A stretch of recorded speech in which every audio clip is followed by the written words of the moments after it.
नमस्कार, स्वागत है आप सभी का। आप देख रहे हैं संसद टीवी।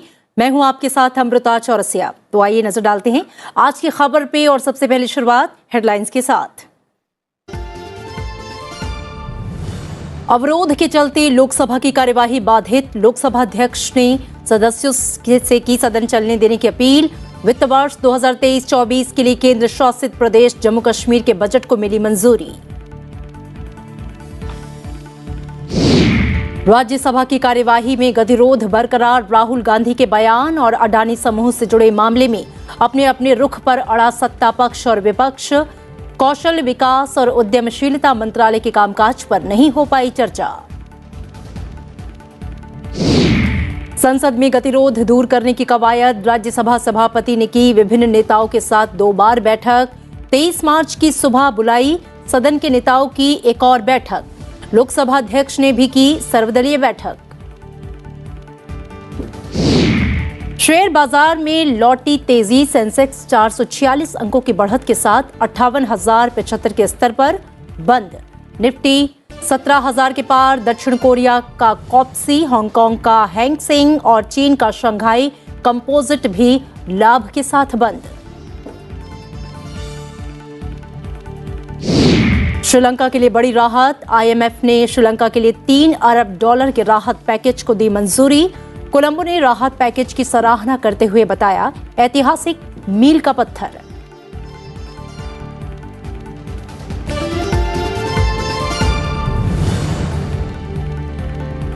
और आइए अब खबरें विस्तार से। सत्तापक्ष और विपक्ष की अपने अपने रुख पर अड़े रहने के कारण लोकसभा की कार्यवाही आज भी नहीं चल पाई। गतिरोध के चलते निचले सदन की कार्यवाही एक बार के स्थगन के बाद दिन भर के लिए स्थगित कर दी गई। आज सदन में प्रश्नकाल आरंभ होने के साथ ही विपक्षी सदस्य नारेबाजी करते हुए आसन के निकट पहुंच गए। वहीं बीजेपी के भी कुछ सदस्यों ने राहुल गांधी से उनके बयान के लिए माफी की मांग करते हुए नारेबाजी की। लोकसभा अध्यक्ष ओम बिरला ने सदस्यों से शोर शराबा बंद करने और सदन चलने देने की अपील की।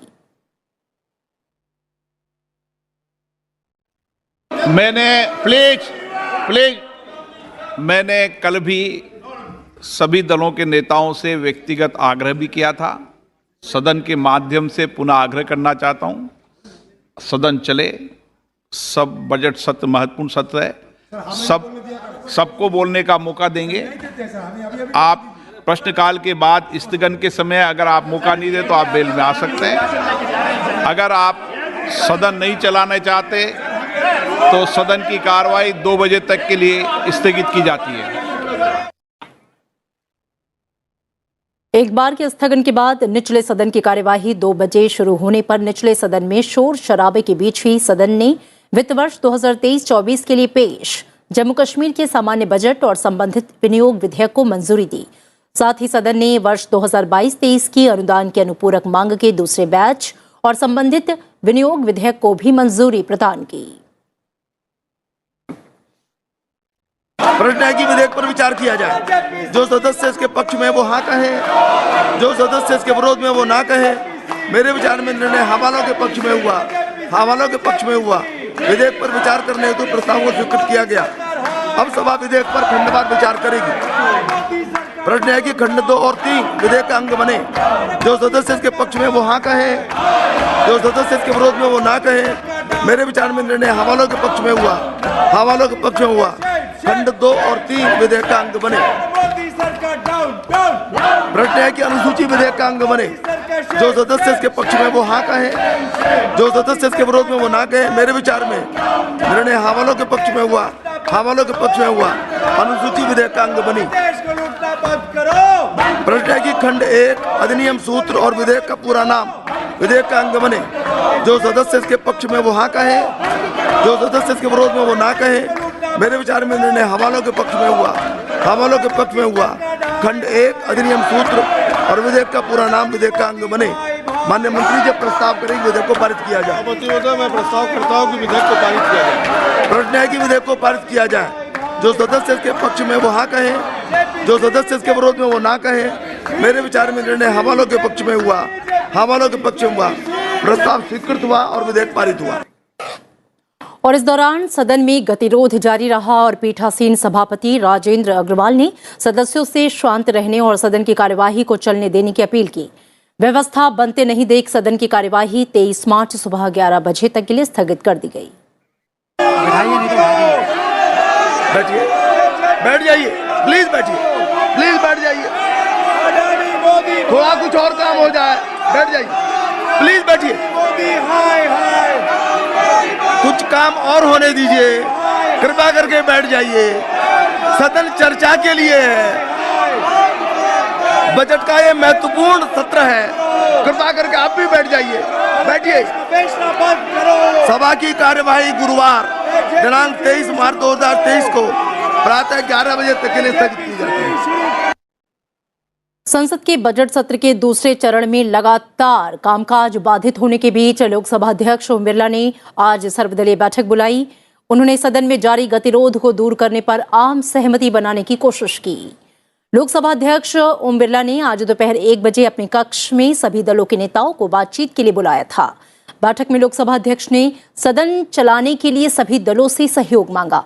उनका कहना था कि सदन में विषयों पर चर्चा भी हो और काम भी होना चाहिए।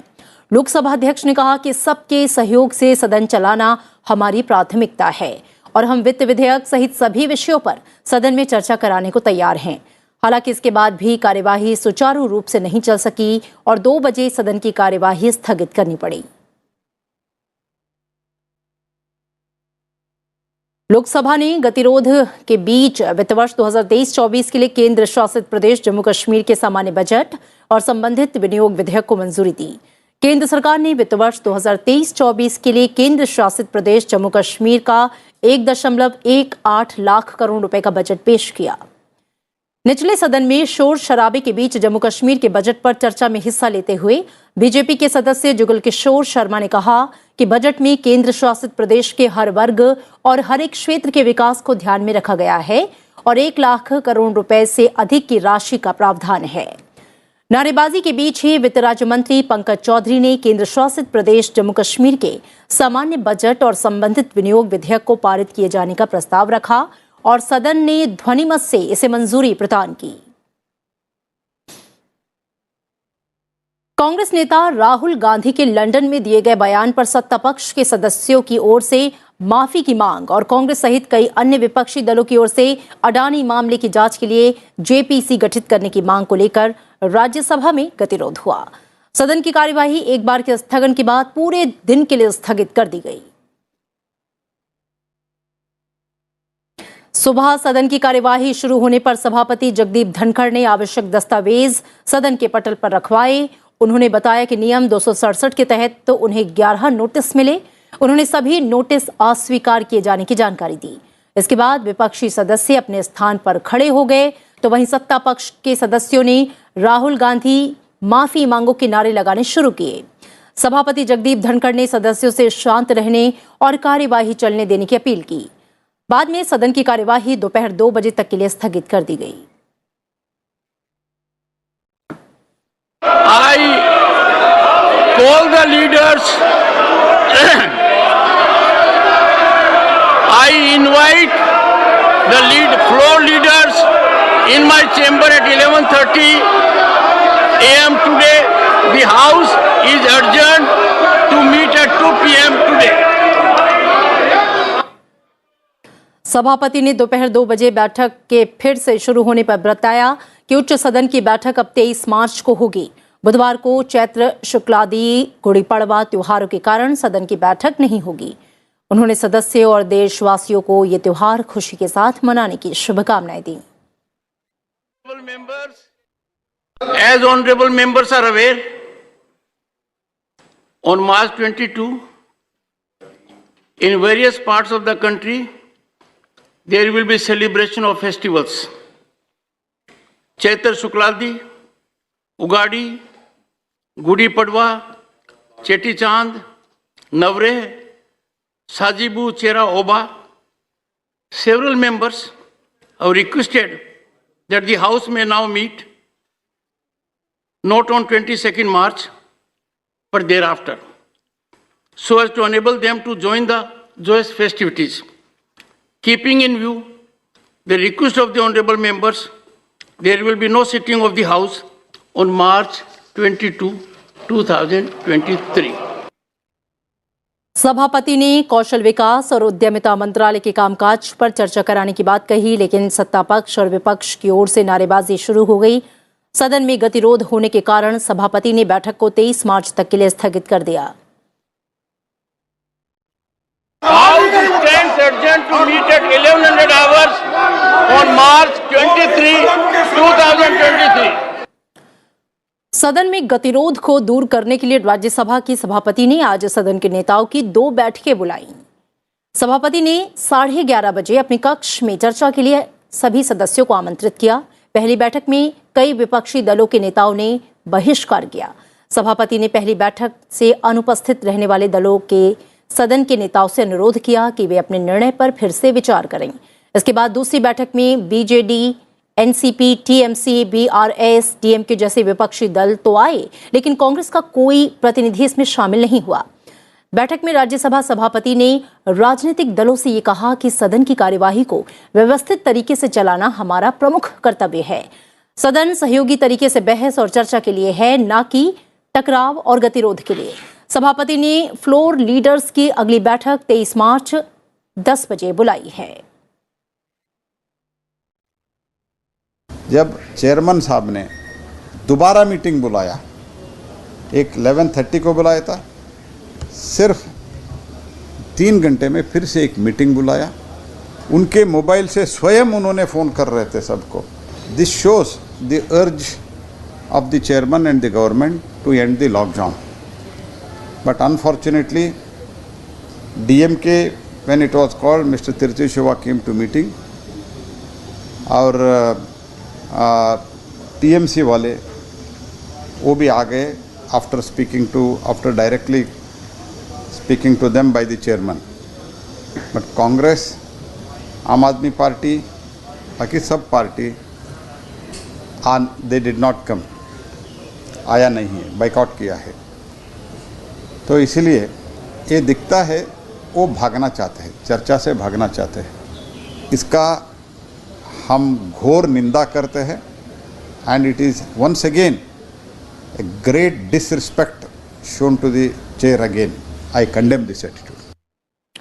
और आइए अब नजर डालते हैं कुछ और प्रमुख समाचारों पर। सरकार ने डीजल के निर्यात पर लगने वाले अप्रत्याशित लाभ कर में बढ़ोतरी करते हुए इसे 1 रुपए प्रति लीटर कर दिया है, जबकि घरेलू स्तर पर उत्पादन किए जाने वाले कच्चे तेल पर कर में कटौती की गई। तेलंगाना में सत्तारूढ़ बीआरएस की विधान परिषद सदस्य की कविता ने अपने सभी फोन प्रवर्तन निदेशालय को जमा करा दिए हैं। वो दिल्ली आबकारी नीति से जुड़े धनशोधन मामले में पूछताछ के लिए आज ईडी के सामने पेश हुई।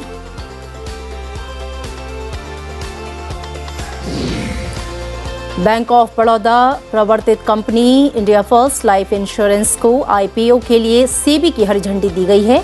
आईपीओ में 500 करोड़ रुपए तक के नए शेयर जारी किए जाएंगे। राष्ट्रीय सेवा भारती का राष्ट्रीय सेवा संगम 2023 7 अप्रैल से 9 अप्रैल तक जयपुर में आयोजित किया जाएगा। राष्ट्रीय सेवा भारती के राष्ट्रीय अध्यक्ष पन्नालाल भंसाली ने पत्रकार वार्ता में बताया कि स्वावलंबी भारत समृद्ध भारत की थीम पर 3 दिनों तक चलने वाले इस आयोजन में लगभग 4000 प्रतिनिधि और स्वैच्छिक सेवा संगठन हिस्सा लेंगे। रूस ने अप्रैल की शुरुआत में संयुक्त राष्ट्र सुरक्षा परिषद की एक अनौपचारिक बैठक बुलाने की योजना बनाई है, जिसमें यूक्रेनी बच्चों को रूस ले जाने की वास्तविक स्थिति पर चर्चा की जाएगी। अंतर्राष्ट्रीय अपराध न्यायालय ने इस मामले में रूस के राष्ट्रपति व्लादिमीर पुतिन के खिलाफ गिरफ्तारी वारंट जारी किया है, जिसके बाद से ये मामला सुर्खियों में है। अमेरिका के राष्ट्रपति जो बाइडेन भारतीय अमेरिकी वेरा मिंडी चोकलिंगम को 2021 नेशनल मेडल ऑफ आर्ट्स पदक प्रदान करेंगे। व्हाइट हाउस ने ये घोषणा की है। इस्लामाबाद की एक आतंकरोधी अदालत ने पाकिस्तान के अपदस्थ प्रधानमंत्री इमरान खान के खिलाफ आतंकवाद के प्रावधानों के तहत दर्ज एक मामले में पेशी से छूट की याचिका पर फैसला सुरक्षित रख लिया है। भारतीय मुक्केबाजों ने महिला विश्व चैंपियनशिप में पहले सत्र में शानदार प्रदर्शन किया, जिसमें से नीतू गंधास और मनीषा मौन ने जीत दर्ज करके क्वार्टर फाइनल में अपनी जगह बनाई। नीतू ने ताजिकिस्तान की सुमैया कोसिमोवा और मनीषा ने तुर्की की नूर एलिफ तुरहान को मात दी। भारतीय हॉकी स्टार रानी रामपाल के नाम पर रायबरेली में स्टेडियम बनाया गया है और ये सम्मान पाने वाली वो पहली महिला खिलाड़ी बन गई हैं। एमसीएफ रायबरेली का नाम अब रानीस गर्ल्स हॉकी टर्फ रखा गया। उगादी, गुड़ी पड़वा, चैत्र शुक्लादि, चेती चांद, नवरेह और साजिबू चेरोबा के पावन अवसर पर राष्ट्रपति, उपराष्ट्रपति और प्रधानमंत्री ने देशवासियों को बधाई दी है, शुभकामनाएं दी हैं। उन्होंने अपने संदेश में कहा है कि नया साल सभी के लिए खुशहाली, शांति और समृद्धि लेकर आए।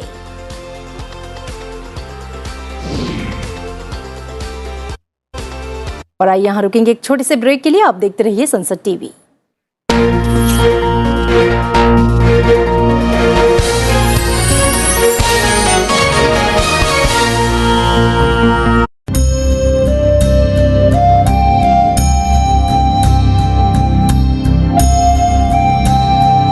India became free 75 years ago. We all know that we have fundamental rights. But do you also know that we have fundamental duties? The duty towards our nation, to develop a scientific temper, humanism, and the spirit of inquiry and reforms. Jai Hind.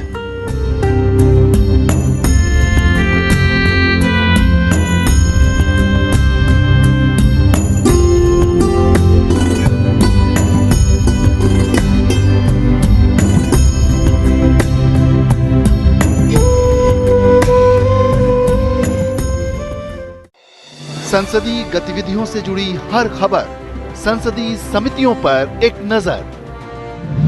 राष्ट्रपति, उपराष्ट्रपति, प्रधानमंत्री और लोकसभा अध्यक्ष के प्रमुख कार्यक्रम, संसदीय प्रशिक्षण की खबरों का साप्ताहिक ब्यौरा। पार्लियामेंट दिस वीक, हर शुक्रवार शाम 6:30 बजे।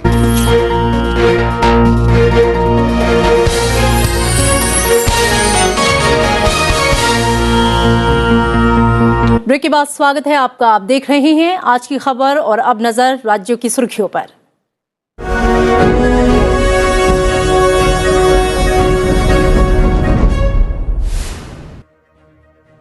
चुनावी राज्य कर्नाटक में 25 मार्च को प्रधानमंत्री नरेंद्र मोदी का साल का 7वां दौरा होने जा रहा है। प्रधानमंत्री चिक्काबल्लापुर, बंगलुरु और दावणगेरे में आयोजित विभिन्न कार्यक्रमों में हिस्सा लेंगे। सिख प्रतिनिधिमंडल ने दिल्ली में रक्षा मंत्री राजनाथ सिंह से मुलाकात की।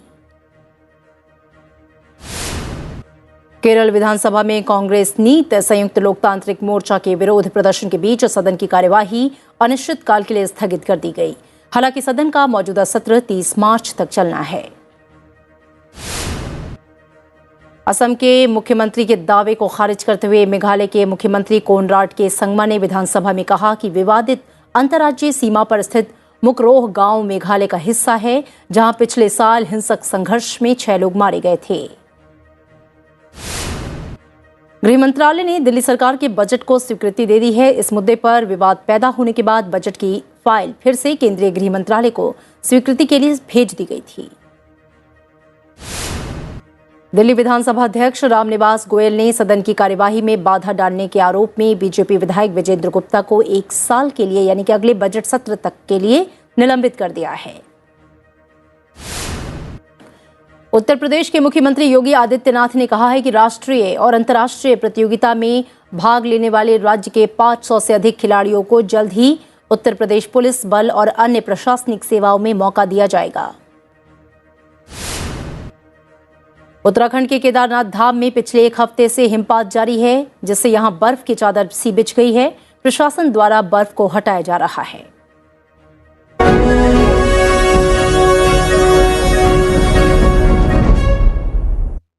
अर्थ जगत की खबर पर नजर। घरेलू शेयर बाजारों में आज तेजी लौटी और बीएसई सेंसेक्स 446 अंक से अधिक चढ़ गया। 30 शेयरों पर आधारित बीएसई सेंसेक्स 446 अंक यानी कि 0.77% की बढ़त के साथ 58,075 अंकों के स्तर पर बंद हुआ। कारोबार के दौरान एक समय ये 504 अंक तक चढ़ गया था।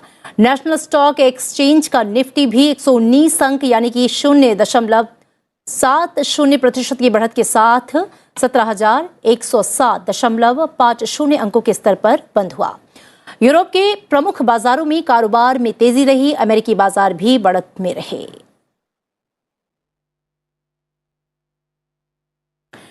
श्रीलंका को आर्थिक संकट से उबारने के लिए अंतर्राष्ट्रीय मुद्रा कोष ने उसके लिए $3 अरब के राहत पैकेज को मंजूरी दी है। कोलंबो ने राहत पैकेज की सराहना करते हुए इसे एक ऐतिहासिक मील का पत्थर बताया। श्रीलंका बेहद मुश्किल दौर से गुजर रहा है और आर्थिक तथा मानवीय संकट का सामना कर रहा है। IMF के कार्यकारी बोर्ड ने अपनी विस्तारित कोष सुविधा के तहत $3 अरब की 48 महीने की विस्तारित व्यवस्था को मंजूरी दी है। इसमें यह कहा गया है कि EFF समर्थित कार्यक्रम का उद्देश्य श्रीलंका की व्यापक आर्थिक स्थिरता और ऋण स्थिरता को बहाल करना, गरीबों और कमजोर लोगों पर आर्थिक प्रभाव को कम करना, वित्तीय क्षेत्र की स्थिरता की रक्षा करना और शासन और विकास क्षमता को मजबूत करना है। जापान के प्रधानमंत्री फुमियो किशिदा एक आकस्मिक दौरे पर यूक्रेन की राजधानी कीव पहुंचे। प्रधानमंत्री किशिदा यूक्रेन के राष्ट्रपति व्लादिमीर ज़ेलेंस्की के साथ बैठक करेंगे। रूस यूक्रेन के बीच 1 साल से अधिक समय से जारी युद्ध के बीच चीन के राष्ट्रपति की रूस यात्रा और ठीक इसी के दौरान जापान के प्रधानमंत्री किशिदा के यूक्रेन पहुंचने को काफी अहम माना जा रहा है।